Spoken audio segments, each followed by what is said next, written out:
Welcome to the Innovation Race podcast, where we meet fascinating inventors, innovators, politicians, and leaders who share the view that what's best for our country is to protect patents and keep innovation in America. Now, here's your host, Jenny Beth Martin. Adrian Pelkus is an inventor with over 40 years of experience developing over 300 electronic products. He personally holds 17 U.S. patents and has served on the board of directors for both United Inventors Association of America and U.S. Inventor. In this episode, Adrian talks about his challenges as an inventor and shares his expertise. I think you're really going to like this episode. But first, our film, Innovation Race, is coming to theaters on November 16, 2022. You'll see Adrian and a lot of other brilliant folks in the film. For more information about the documentary, go to innovationracemovie.com. And now, here's Adrian. Good morning. Pleasure to be here. Glad to be here. You were in our film. You've been in two of our documentaries about intellectual property. And one of the things that really stands out to me is that you call yourself, rather than an inventor, an artificer. Tell me about that. Well, the connotations for inventor are wide, and some people respect that and some people don't. And so the word artificer is much more accurate and distinct in its definition.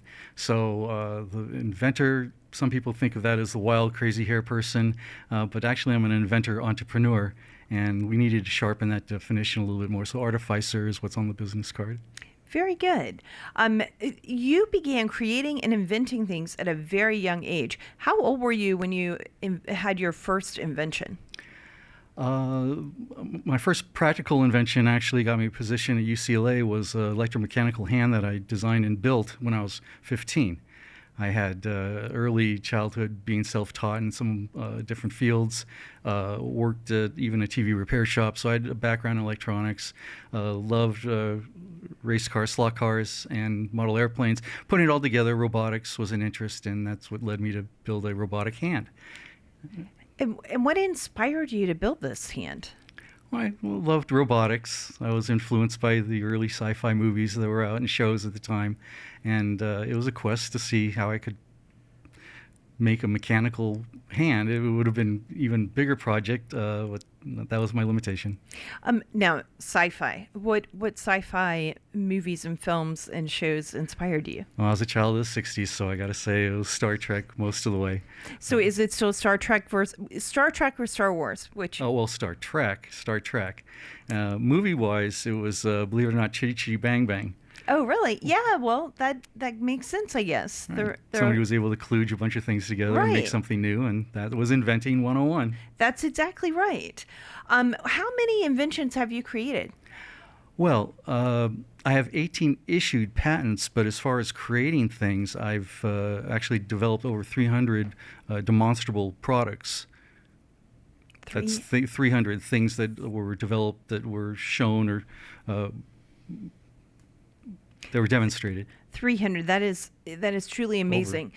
Over 300. Make sure I get that in. So, which if I had invented that many things, I would be making sure somebody added the over to that as well. So I understand. Do you mostly invent products that you're trying to bring to market yourself, or are you making things to help others? Mostly, my career has been based on helping others. The people that came to me because they had found a problem, or they knew some way they could market something, but they didn't have wherewithals to actually create the device or the idea. So I work with them to make a demonstrable product, of a working model and a prototype. And but I have had the experience of bringing a number of my own products to market as well, mostly in medical and high-tech areas. Products that help mankind or the environment are my favorites. Okay, so let's talk about this for just a second. What do you think? I want to know a serious question, but before I get to the serious question, I want to ask you a fun question, because your inventions are helping mankind and they're having a great impact on society. Have you had any that are just fun that maybe haven't had such an impact, but that are just kind of exciting and different? Of my own, nothing is really on top of the list. But for other people, yes, of course, all sorts of things. Sporting equipment, especially, that's always fun to try and test. It's quite a list of things when you look at that list of 300. So there's been a few that have been fun. The things that were sports were fun, that's for sure. Okay, now let's get to some of the serious things. What do you think that you invented that had the greatest impact on society?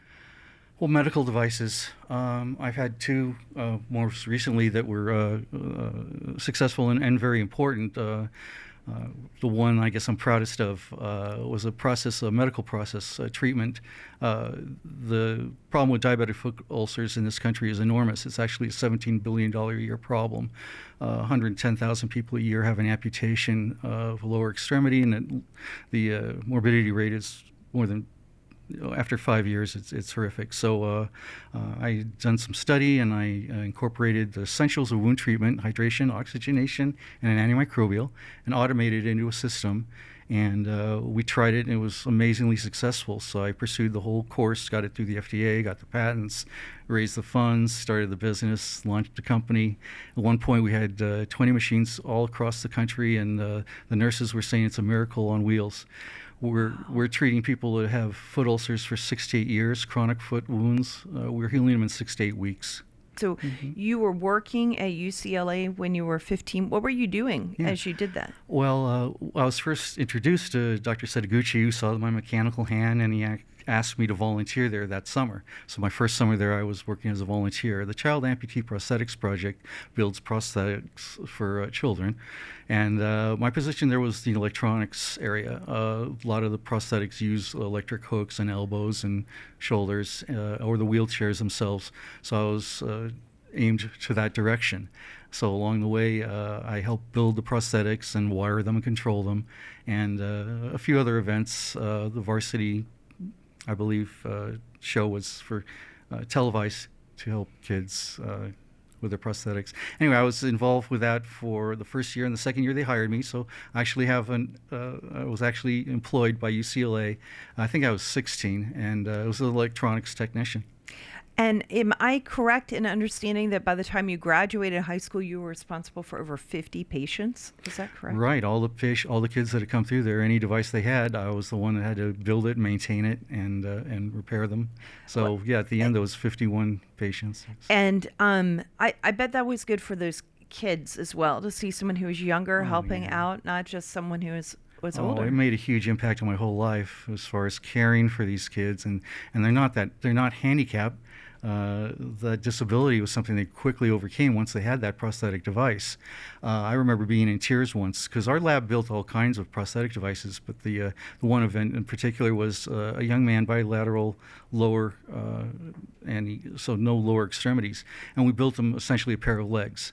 And so when he got out of that wheelchair for the first time and stood up on his own legs, and the first time he's actually walking down a hallway, it's something I'll never forget, that we were able to bring that quality of life back to it. You've kind of come full circle, haven't you?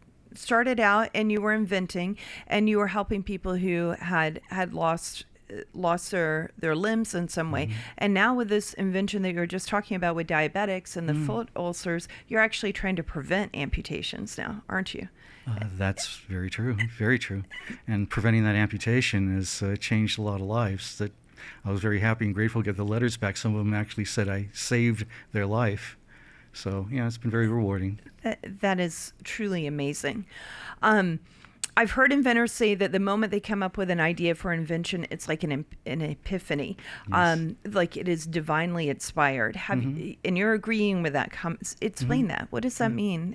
People who maybe haven't talked to a lot of inventors haven't maybe heard this. So explain that a little bit. Well, some people, an invention has two different facets. One is an epiphany, that's the invention. The other one is innovation, where an existing product is improved.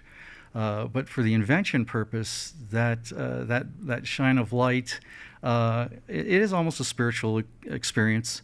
I've been blessed, and I've learned, in fact, to focus and concentrate to to tune in to this energy. Plenty of other inventors before me had similar claims that they were able to tune in, and all the information is out there in the universe. You just have to ask for it.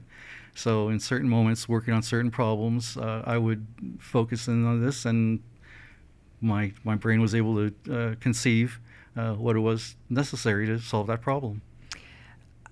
That is one of the things that I have found as I started studying intellectual property and patents and talking to inventors like yourself. One of the things that I'm just most inspired by, and I think that the average person takes for granted the inventions that we're living with every single day of our life. We just don't even we don't even think about it at all, and how with the patent system, inventions can and innovations can go on top of one another and stack and stack and stack until you wind up like with a microphone hanging on an arm like this that people had never even thought to put together initially,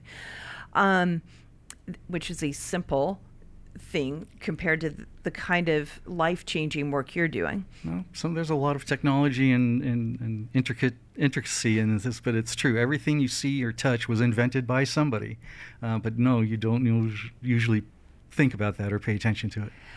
Okay, now after you invent, how do you protect your invention, and let's talk a little bit about what are patents and why they're important, and why would somebody who has an invention seek a patent to protect their invention? Well, that's a big question, and it's there's actually a process for this. I actually coach this. If once you have that idea, the first thing is to write it down. Otherwise, you have 70,000 other thoughts a day, and you'll probably lose the idea. So capturing the idea in the first place. The second part of the process that I coach is patent search it. Why go through all the work of building something if it's already existing? And the patent search shows you things that might not even come to the market yet, but they have been patented. So it's very valuable and important to do that. So going through a patent search to look what has already been patented really counts. It also teaches you, by doing that search, what other companies have produced things in that area, in that niche. So by doing the homework properly, you're finding who could be your competitors, who could perhaps be your partners in this venture. So the patent search works manyfold. Then after that, we do the full market search to see if anything has gotten through that wasn't perhaps patented. The patent itself was something that Article 1, Section 8, Clause 8 of the Constitution said that inventors and artists shall have the exclusive rights to their ideas, just paraphrasing it. And that was a historical document, as we all know, because before that, in Europe, you didn't really own your ideas. If you did something great in England, you might get a seat at the table with the king, but you didn't own that idea. So the forefathers here went, well, here's an idea. If we give the inventors the rights to their idea, imagine how that will incentivize them to do and build great things, which in fact worked for hundreds of years. So it was the promise that we would have the rights, the exclusive rights to our ideas as a personal property, which has changed in the last few years. But it was the promise that helped thousands of inventors, in fact, bring their ideas to market for the hope that they could, in fact, benefit from the labors of their mind. Back in Europe, they only benefited from the labors of their back. They came here, and the idea is you can actually profit from the labors of your mind. So the patent was a vehicle to do that. And the interesting part is it was open to any person. It could be male, female, didn't matter the color, didn't matter the age. It was a very unique concept for its time. I think that people don't understand when we think about from the time of the Bible, was written in scrolls and with quills, and the Constitution was as well. 2,000 years later, almost, not quite, but almost. And then in 200 years, we went from that to ink pens, to using computers, to transmitting the things that we write through satellites, and they can be anywhere around the world in a matter of seconds. Mm-hmm. And I think that people don't, I think that we have had this explosion in innovation in the last 200 and almost 50 years, in large part because of what the founding fathers did to say, no, it isn't the government or the king who owns your idea. You own your idea. It's one of those things that I didn't think about it until someone pointed it out to me. And then when they pointed it out to me, I was like, wow, we really have had all of these innovations, and our Constitution was groundbreaking in protecting that right. Is it expensive to obtain a patent? Yeah. No, there's even temporary patents that you get that aren't even fully vetted, but they give you 1 year protection that are only a few $100s if you do it yourself. So it's not really expensive and entry level. Once you get going, though, and the more elaborate and complicated something is, the more expensive it is. By the nature of it, every claim that you put in your patent costs extra over a certain number of claims. I have patents that have cost me over $70,000, and I've had patents that have only cost me $1,500. So it's really a matter of the complexity of the product. Okay, and what did it feel like the very first time you had one of your inventions patented? It was a huge success. I was approached by a couple that had been in the plumbing industry, and they came to know about a federal regulation that said you couldn't dump heavy ions down the drain. Where does that matter? Well, in those days we were developing X-ray films, and these films, because of their silver halides, were dropped down the drain. And then they realized, well, if we could recover the silver, do two things. It would be able to meet the federal requirements, and you could harvest the silver. So they approached me and asked, how could we do this? And I invented a power supply, basically, and it was a silver plating system. And I kept the exclusive manufacturing rights. I have a manufacturing facility in San Diego. So the agreement was they got the patents, they did the marketing, and I did all the manufacturing. And that was an excellent ride for us. It was really very profitable for us. And at the end, they decided to retire. They gave me the rights to the product, and I wasn't that heavy into marketing, but I've used the technology and other things. That was it. Did it feel very special? Was it amazing to be able to patent it? What did you feel like when you got that patent? Well, yes, I was quite happy about finally getting this first patent because of what I had not patented previously.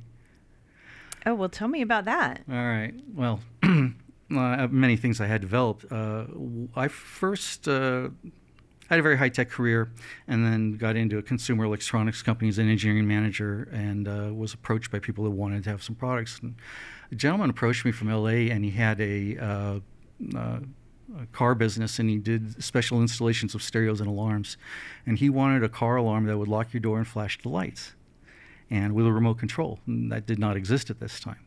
So I used my wherewithals, and I am big on embedded microcontrollers, so I designed a car alarm that used an embedded controller, a little microcontroller, and actually provided all those functions. We used a receiver from a garage door opener and packaged it all with all the components necessary, and it was we built 500 of them, and that's actually how I started my company, in our back room. And then after the back room, we got into the garage, and then we moved it out.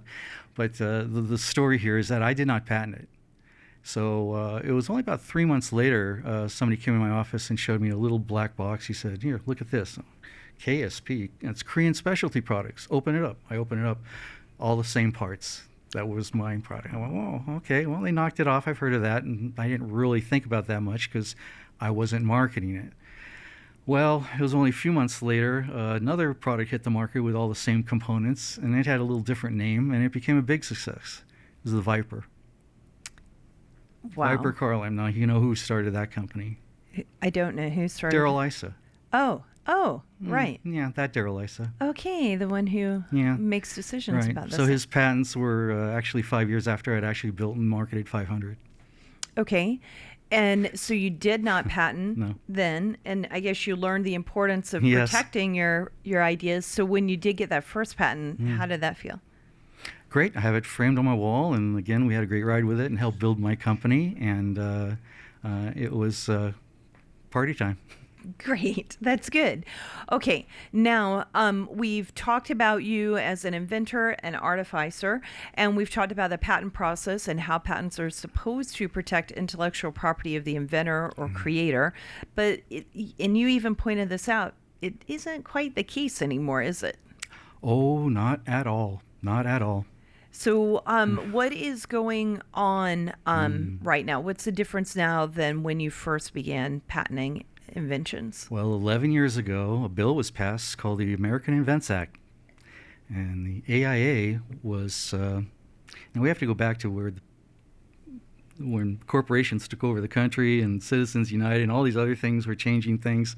Many of the corporations, we call them the GAFA Mafia, Google, Apple, Facebook, and Amazon, they didn't want to have competitors, and they lobbied Congress, hundreds of millions, to in fact change the patent laws. And so a number of other things took place, but they were very instrumental in getting the Patent Office to change procedures and create a division called the PTAB, Patent Trial Advisory Board. It's a group of, well, there's a lot of story to this. At the time, during that administration, President Obama brought in Michelle Lee, who was at the time previously the head of IP for Google. So that was her background. She came in and spent $700 million to create this PTAB division, and the PTAB division was to allow corporations to challenge patents through IPRs, inter partes review. That was to say that the patent should never been issued, that they missed something, or that it was obvious. And it turned into such a fiasco now. The way the procedure works, if we can get right into that. Yeah, go right ahead. They have 3 appointed judges. Many times they've got no experience in the technical areas you're working in. And in a short time, like 20 minutes, they review what could have been decades of your work and make a decision as to whether or not it's valid. Or and in many cases now we're seeing that of the cases the PTAB looks at, over 80% of these patents are being invalidated. And the hard bottom line of this is that's thousands and thousands of inventors who had thought they had succeeded, thought they had gotten that golden ring, were getting royalties on their projects, or were running businesses. Dad's in the hospital, the kids are going to college, their whole life is based on that product that they developed. And then they get slammed in the side with one of these PTABs that's challenging their patents with no chance, hardly a chance of winning.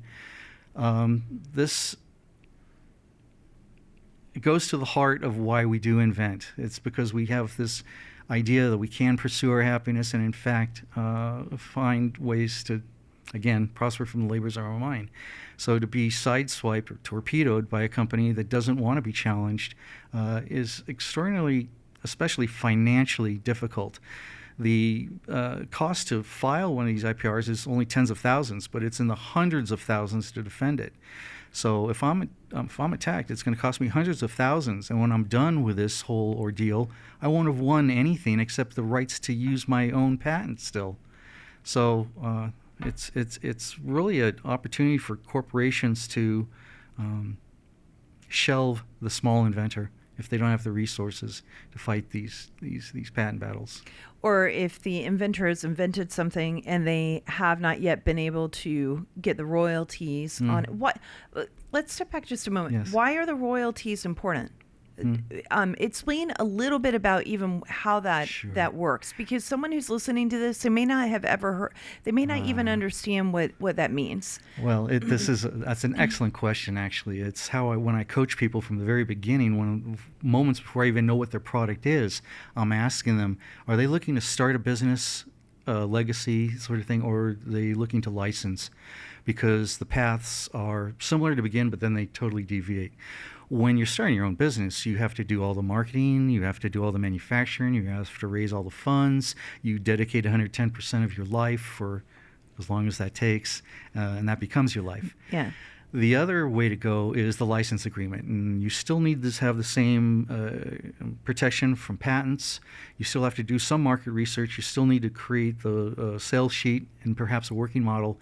But from there on, if you can convince somebody that it's in their world, it's going to be better for them to bring this product into their product line, that they'll benefit it for them, it's a win-win. Because open innovation, they didn't have to spend all that time and money and effort to create and invent that product. You did that for them. But if you can license it to them in exchange, you'll get a small percentage of the sales without you having to do any work. So basically, you just go to your mailbox once a quarter and get a royalty check instead of dedicating your whole life to it. And so that is the preferred pathway of most inventors. Sometimes it's a little bit of hybrid. You have to show some traction. Oftentimes, if you can show about 50,000 worth of sales, there's less risk than it's perceived risk, and people are more likely to license the idea. We think of this idea of royalties for an idea may be something that is new to people who are listening to this podcast. But if it is new, I would just say, remember to step back and think about the fact that people who sell books get royalties for their books. They're making money for, if they wrote a book, they're getting money for writing the book. We know that artists and musicians get royalties when their songs are played on the radio. Yes, exactly. And this is, that's sort of their type of intellectual property as well, because it's something that's coming. It's not a hard, tangible product like real estate. Exactly, right? It's intangible. So, U.S. Patent and Trademark Office, yes, indeed, and copyrights and trademarks and patents are all under the same idea of protecting the originator's concept.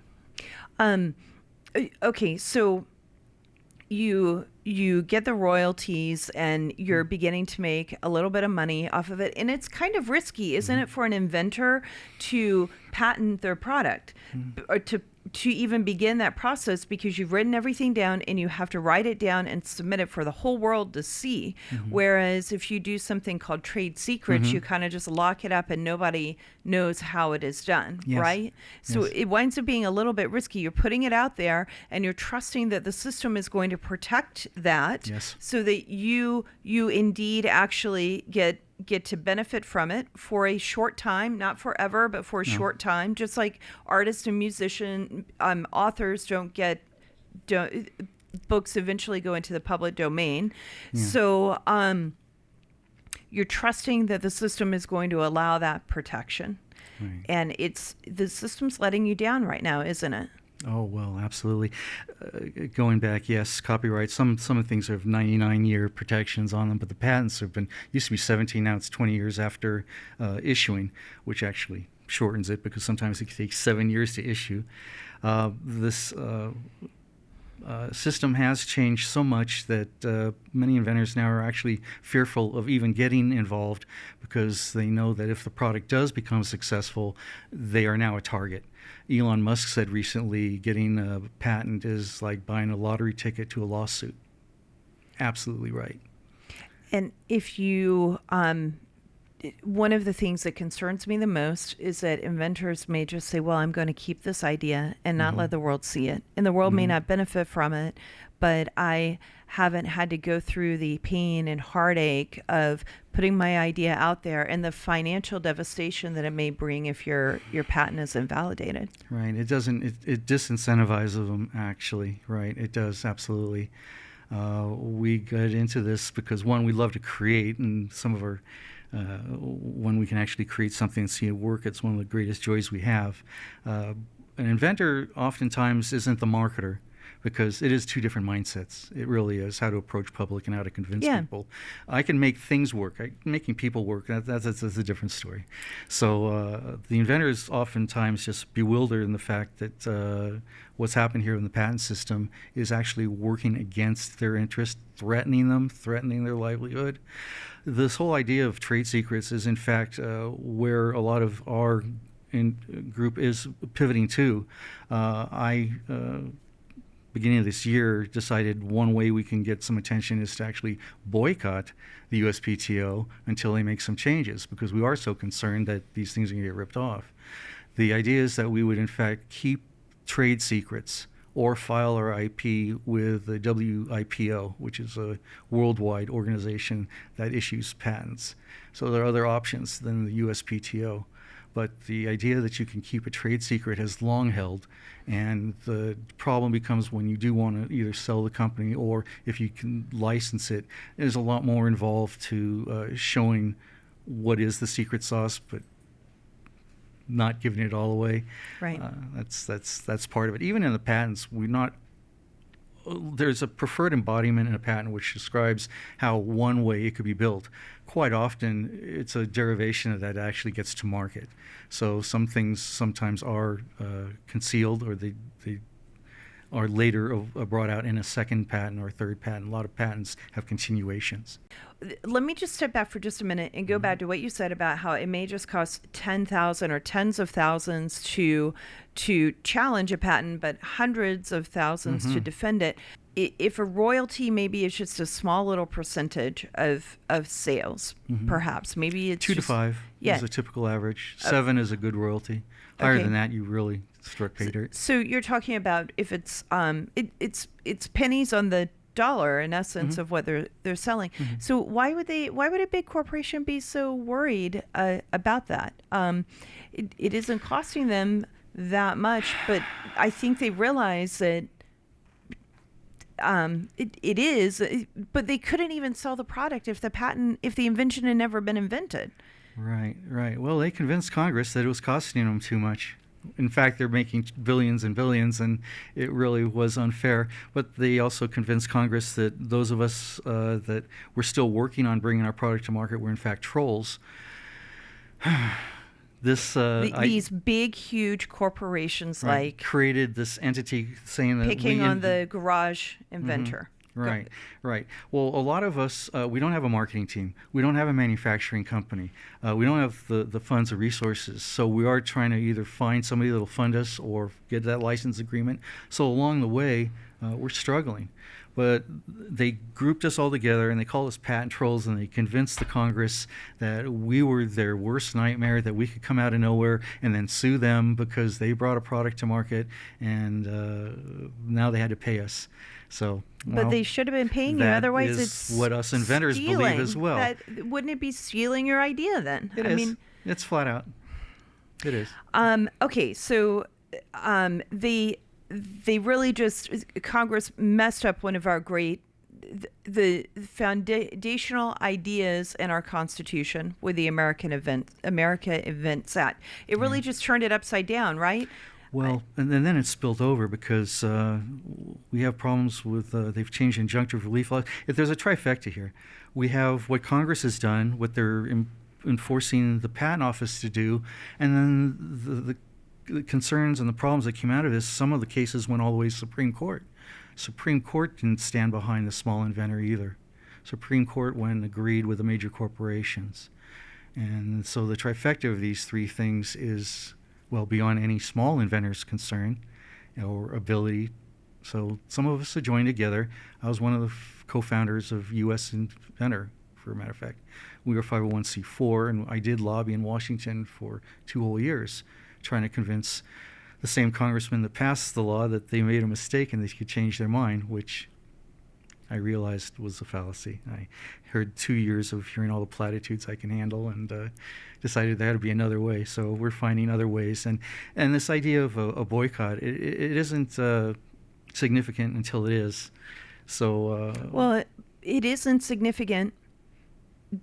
For instance, if you have a foot ulcer and there is no treatment, there is no treatment. But now if all of a sudden you can take something someone's been fighting for 6 years and solve the problem in 6 weeks, that's very significant. And people don't know, we won't even know if inventors aren't patenting and putting their ideas out there. No, that's right. It's chances and opportunity lost, science lost, history lost. The evolution of our whole society as a race of humans is affected. Yes, it's far-reaching. By the way, that system has also been cleared by the FDA for burns, grafts, frostbite, decubitus ulcers, and bed sores. We treated patients that 15-year-old bed sores and healed them. Wow.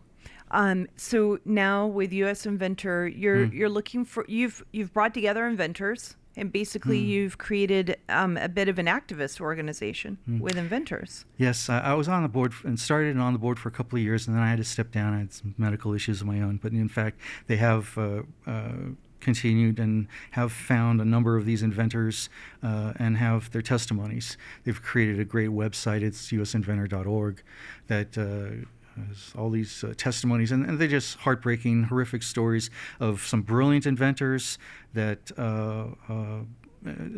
everything from a jump rope to optical detectors to measure your blood flow have been invalidated by the patent office. And it's just incredible that they find the most ridiculous reasons to call your idea obvious now. They'll go back into history and find things that are hardly, if at all, related to what your patent was and say, well, look, it's related. You don't get a chance to defend yourself. You get 20 minutes, again, to discuss what's been decades of your work. And so it's above the heads of most of the people even in the room listening to you, and they're just going by English language, which many times I've had to go back and talk to a patent examiner going, I'm redefining this word. Sorry, you keep telling me you can't approve this patent because the terminology. Think of it this way, redefine the word, and this is actually a unique idea and a unique product. So words are used by lawyers. And if you're inventing something brand new, there may not be a word for it yet. True. We create our own terms many times. Right. I created the term vaporous hyperoxia therapy, right? And a few others. So that's... What do we need to do to fix the patent system? Well, I saw you rolling your eyes there. Well, there's a number of factors. I mean, the problems are that when somebody infringes on us now, we can't get the injunctive relief we used to. The ability to sue people for damages used to be good triple damages, and that would stop other companies from wanting to infringe on you because they knew there was a chance that you would countersue. That's all been taken away. We can't even get attorneys now to work on a contingency fee because without the injunctive relief, they're not going to get their funds. So this has turned into a lose-lose situation for the inventor once they get snagged into that system of the IPR and going through a PTAB. Very few get out alive with their patents intact. Josh Malone was one example. I had met Josh very early on when he was still battling this. And inventor a bunch of balloons. Yes, exactly. And we, in essence, recruited him to speak for USI, and does to this day. We thank God, and God bless his work. That's the question is, what can we do to change the system? Where we're at right now is, even today, there's a few bills. They keep trying to say, we're going to improve the system, and every time they try that, it just seems to have gotten worse. This is, at the same time, no difference. We have 2 or 3 bills pending. One bill is by the same people that wrote the American Invents Act, and they're just trying to double down and make it worse. Another bill is, it does a little bit, but not as much as we need. The best bill pending right now was written by Thomas Massey from Kentucky, and he authored a bill called Bill number HR 5874, which actually eliminates the AA pretty much. It removes the PTABs. It brings back first to file, which the film innovation race was wonderful at illustrating the very essence and the principle of, who invented it first, and first inventor to file are 2 different things. And the distinction there is that the person who invented it versus maybe someone who watched it and runs to the patent office and files it, kind of stealing the idea from the actual inventor. Okay, so first to file is important. Injunctive relief is important. What else? Well, we have another problem right now called the abstract idea ruling. Abstract ideas came after a ruling called Alice. What it's led to is some things are not patentable. Laws of nature, for example. The abstract idea essentially said that software-driven devices aren't real, they're software. And artificial intelligence, for example, was almost unfathomable, that you can create a system that could teach itself. So they drew a line in the sand saying, we're not going to patent artificial intelligence. It wasn't until about a month ago that a company finally got through and got a patent on an artificial intelligence device. The seriousness of this is so far-reaching because this is the technology that's going to lead the next generations and generations after that. We have systems now that are smart enough to teach themselves how to develop and invent themselves better. we lost the lead on this because we couldn't let companies in the U.S. get a patent on artificial intelligence. We, meaning the United States. Yes.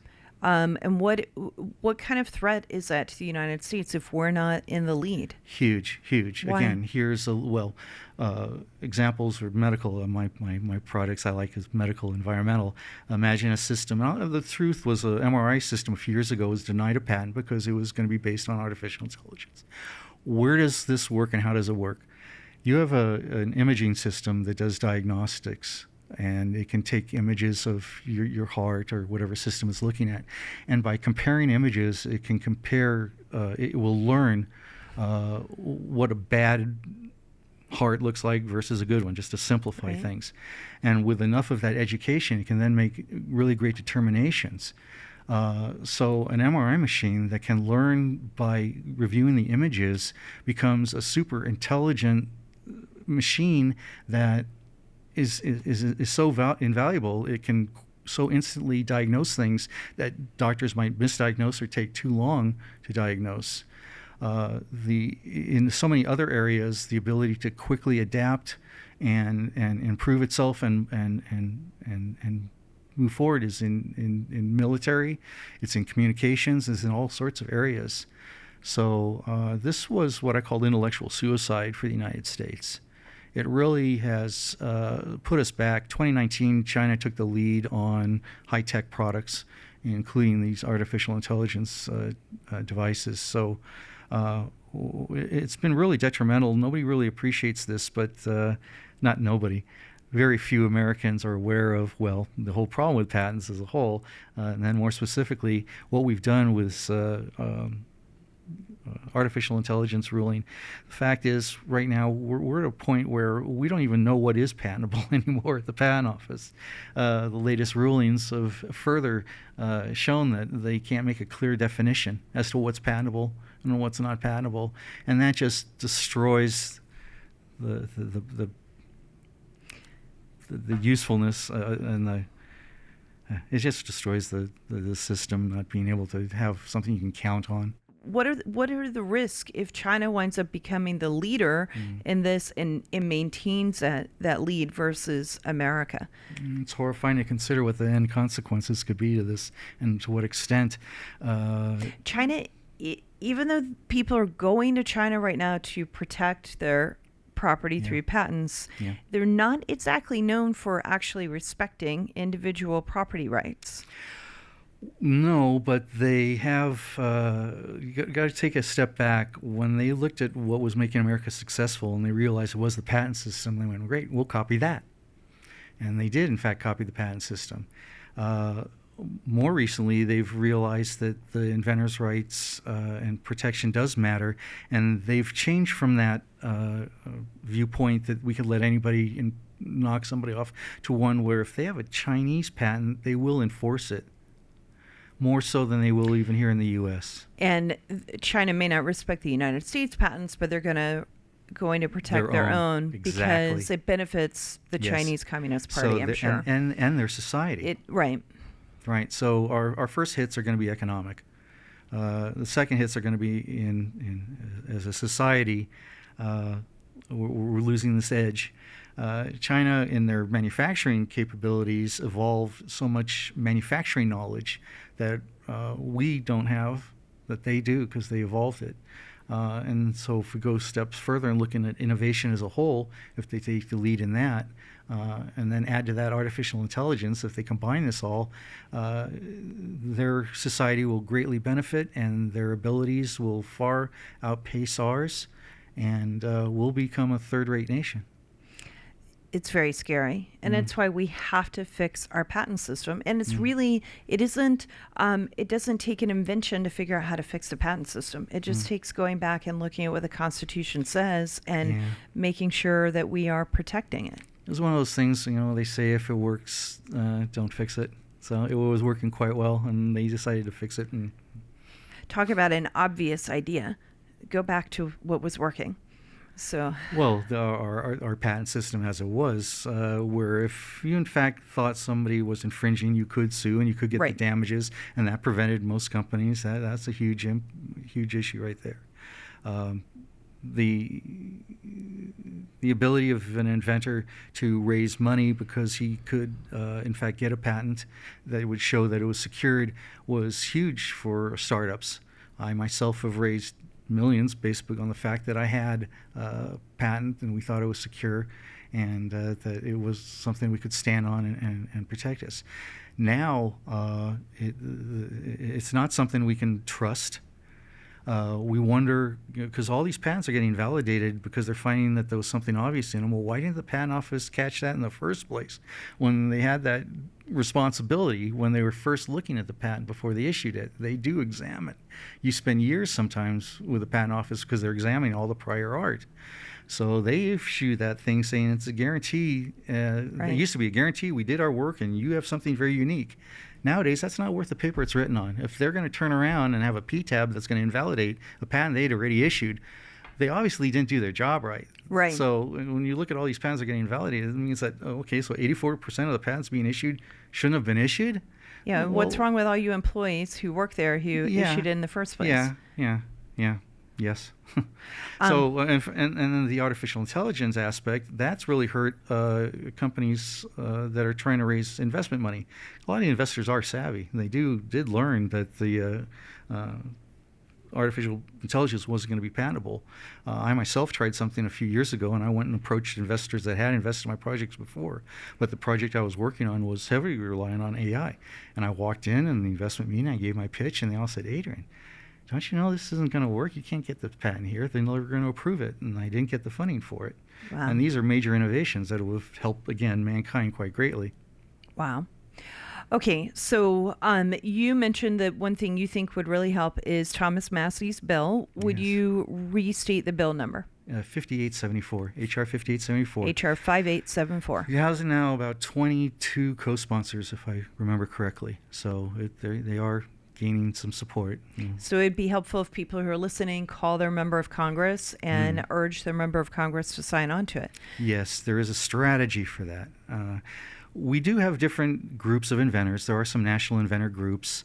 The one that's a nonprofit, though, doesn't take a real strong position on this because they're really kind of linked to the USPTO themselves. They were born out of the Patent Office. That's the United Inventors Association. So they're not taking a very strong stand on this, but other groups are. The 5874 is being supported by most independent inventors, that's for sure. Okay. And one other thing that you could do if you're listening to this podcast is you could make sure that if your member of Congress has not signed on and they're not quite sure whether they're willing to sign on or not, one thing I would recommend is once our film comes out, once Innovation Race is out, set up an appointment with a legislative director or the legislative assistant assigned to intellectual property and ask if you can have about 2 hours of their time and sit down and watch the film with them. We found that to be very effective when members of the Tea Party Patriots sat down with members of Congress to watch our film on the border several years ago. Yes. So this might be a way to educate them about what we're facing. You're absolutely correct. It is an effective way. There's two ways to affect Congress.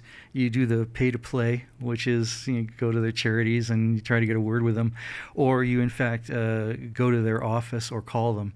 Writing the letters and emails don't usually get much attention, but when they get confronted with people face-to-face, they have to answer it. Those are their constituents. Got to remember, we have a system of the people, and it can still be controlled by the people if we do actually take action. We have so much apathy, though people don't realize it, but you're absolutely right. There's a process we have found that works. The offices of the congressmen have staffers, and they are the filter. So how to approach them, we have learned. If you're calling them repeatedly, they know you're a nuisance. They'll give you a few minutes, they hang up, they don't apply it. But if you call only maybe once or twice a month, they get the bell that keeps ringing. More importantly, get 2 or 3 other friends of yours that are in your group that are all constituents under that one congressman. Have them add their voices. If a congressman's office gets even 4 or 5 phone calls in one day on the same subject, they're hitting the red button. It's like, oh, we have an issue here. People are coming together for this. Pay attention to it. And so that is the best approach, is have a couple of your friends a couple times a month, call their congressman, ask them what is their opinion, try to inform them, try to actually make meetings, as you suggest, and show them the evidence. And we have charts, we have graphs. I say we, USI has done which is quite a job. usinventor.org. usinventor.org has compiled quite a great list of charts and graphs that show what's wrong, what's happened in the system, what the timeline was for all that. Explains it fairly clearly. Most congressmen aren't aware of this. They just remember when the salesman from some corporation came in and lobbied them, telling them how bad us independent inventors were as trolls. But they hadn't heard from the real inventor. And this is an interesting side note that explains that even further. Shortly after American Invents Act passed, they were trying to make it harder and harder. They had one resolution, H.R. 9, meaning it was going to be ninth bill of the list of the year. It was very high up because it had already passed, I think, the Congress the year before, 325 votes. So they were ready to vote on it for full. H.R. 9 was going to make it that if a case came upon an inventor and they actually lost that case, that they could be fined for the cost of all that, and they could actually pierce the corporate veil and go after your investors if the investor owned more than 5% of the company. Wow. I believe it was. And that was going to be a threat to all investments for innovation in the U.S. And Randy Landrenew, God bless his soul, realized how important this was. And he called a number of us. I was running one of the biggest inventor clubs in the country, San Diego Inventors Forum, and called and asked if we would, in fact, show up at Washington for a hearing on this. And I realized how important this was, and I flew in, and about a dozen of us had a little panel hearing. We were the first inventors they had ever talked to, ever. And inventors had never had a voice in Washington. And we sat there then one afternoon and described some of the challenges and the problems we foresaw, and we actually got them to table that bill. That's amazing. It was hundreds of millions of dollars, and a group of 12 inventors came in and got them to table that because we were showing the other side of the story, not the corporate side of the story. Which is why it's so important that people who are listening to this take action. Mm-hmm. And if you are listening and you haven't seen our film, Innovation Race, be sure to go check it out. If you want to learn, it talks more about America versus China, and it's really setting the stage with America versus China when it comes to innovation and the importance of protecting our patent system. And if you want a little bit more stories about inventors, you could always go back and watch Invalidated, which elaborates on Josh Malone's story. Yes. and other inventors' stories. Okay, so I think we have action items. Your website is usinventor.org. And we'll make sure that we include in the description that we'll have links for your website, for innovationracemovie.com, so people can go and take a look at that. And before we close out, is there anything else that I didn't ask you that maybe you want people to consider? The rights to profit from the labor of your mind is a blessing and a benefit to all us American citizens, and to lost that right is so damaging, not only to ourselves and our families and our communities. Please take it to heart. We're such a small percentage of the population that it's a small little voice, and we get overwhelmed with all the other news stories and celebrity stories and all these other things that seem to take precedent. But do please understand that our freedoms and your children's freedoms to benefit from their ideas are at stake right now, and our country's future, because other countries are realizing that